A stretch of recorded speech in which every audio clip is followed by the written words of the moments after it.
ঢাকার কামরাঙ্গীর চরে ঘটে গেছে এক লোমহর্ষক ঘটনা। রুম ভাড়া নেয়ার কথা বলে এক যুবতী মা তার ছোট সন্তানকে কোলে নিয়ে বাড়িতে ঢোকে। সবকিছু দেখে মনে হয়েছিল খুব সাধারণ একটা পরিবার, কিন্তু কয়েক মিনিটের মধ্যেই পুরো পরিস্থিতি ভয়ঙ্কর রূপ নেয়। বাড়ির মালিক দরজার পাশে দাঁড়িয়ে স্বাভাবিকভাবেই কথা বলছিলেন। মেয়েটি তার ছোট বাচ্চাকে কোলে নিয়ে ঘর দেখছিল। হঠাৎ বাইরে থেকে মেয়েটির স্বামী এসে বাড়িওয়ালাকে জড়িয়ে ধরে। বাড়িওয়ালা ধস্তাধস্তি শুরু করেন, কিন্তু সবচেয়ে ভয়ঙ্কর দৃশ্যটি হলো মেয়েটি তখনও তার সন্তান কোলে নিয়ে একদম স্বাভাবিকভাবেই হাঁটছিল। কোনো উত্তেজনা, কোনো ভয়, কোনো অস্বাভাবিকতা তার চেহারায় ছিল না। সিসিটিভিতে স্পষ্ট দেখা যায় স্বামী মাথা নেড়ে ইশারা করছে, আর তখনই মেয়েটি বাড়িওয়ালার শরীরে অজ্ঞান করার ইনজেকশন পুশ করে দেয়। বাড়িওয়ালা না পেরে চিৎকার শুরু করেন, কিন্তু ততক্ষণে অনেকটা দেরি হয়ে গেছে। এই দম্পতির উদ্দেশ্য ছিল পরিষ্কার, রুম ভাড়ার নাম করে বাড়িতে ঢুকে বাড়িওয়ালাকে অজ্ঞান করে পুরো বাসা লুট করে নিয়ে যাওয়া। সবচেয়ে ভয়ঙ্কর বিষয় কি জানেন? মেয়েটির চেহারা ও আচরণ দেখে কেউ কল্পনাও করতে পারবে না যে সে এতটা নৃশংস হতে পারে। নিজের ছোট সন্তানকে কোলে নিয়ে এই ধরনের অপরাধে জড়িয়ে পড়া, এটা মানুষের কল্পনারও বাইরে। তারা খুব পরিকল্পিতভাবে কাজ করেছে। স্বামী স্ত্রী দুজন মিলে একটা পুরো চক্র চালাচ্ছিল।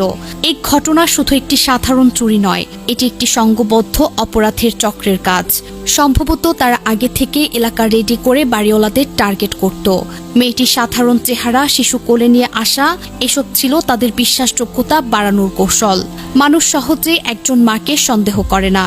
এই নির্মমতা দেখে অনেকেই প্রশ্ন তুলছেন, মানুষ এখন কাকে বিশ্বাস করবে? ঘটনার পর কি হয়েছে তা পুরোপুরি জানা যায়নি। বাড়িওয়ালার অবস্থা, দম্পতির গ্রেপ্তার কিংবা লুটের পরিমাণ সবই এখন ধোঁয়াশায়। তবে ভাইরাল সিসিটিভি ভিডিওটি সোশ্যাল মিডিয়ায় ছড়িয়ে পড়ায় গোটা দেশে তোলপাড় শুরু হয়েছে। মানুষের মধ্যে ক্ষোভ, আতঙ্ক ও সতর্কতার ঢেউ উঠেছে। বাসা ভাড়া দেওয়ার সময় নিরাপত্তায় যা করা উচিত, রুম বা বাসা ভাড়া দেওয়ার সময় কখনোই একা থাকবেন না।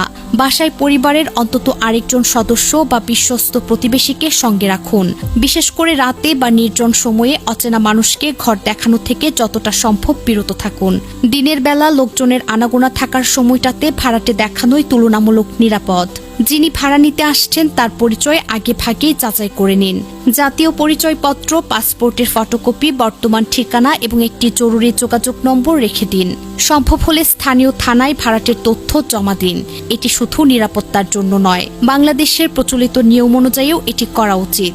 ঘর দেখানোর সময় দরজা পুরোপুরি বন্ধ করে দেবেন না বা এমনভাবে দাঁড়াবেন না যাতে হঠাৎ প্রয়োজনে বের হওয়ার পথ আটকে যায়।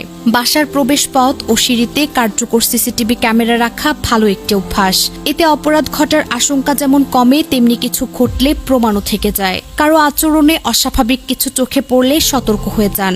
যেমন একাধিক মানুষ একসঙ্গে আসা, কেউ হঠাৎ শরীরের খুব কাছে চলে আসা বা কথাবার্তায় অস্বাভাবিক তাড়াহুড়া দেখানো, এসব ছোট ছোট লক্ষণ অনেক সময় বড় বিপদের আগাম ইঙ্গিত দেয়। একটা বিষয় মনে রাখা দরকার, কারো সঙ্গে ছোট শিশু বা পরিবার থাকলেই তাকে সরল বা নিরাপদ ভেবে নেওয়ার সুযোগ নেই। অনেক সময় এই বিশ্বাসযোগ্য চেহারাটাই সুযোগ নেওয়ার একটি কৌশল হয়ে দাঁড়ায়। তাই বাহ্যিক পরিস্থিতি দেখে সতর্কতা কমিয়ে ফেলা উচিত নয়।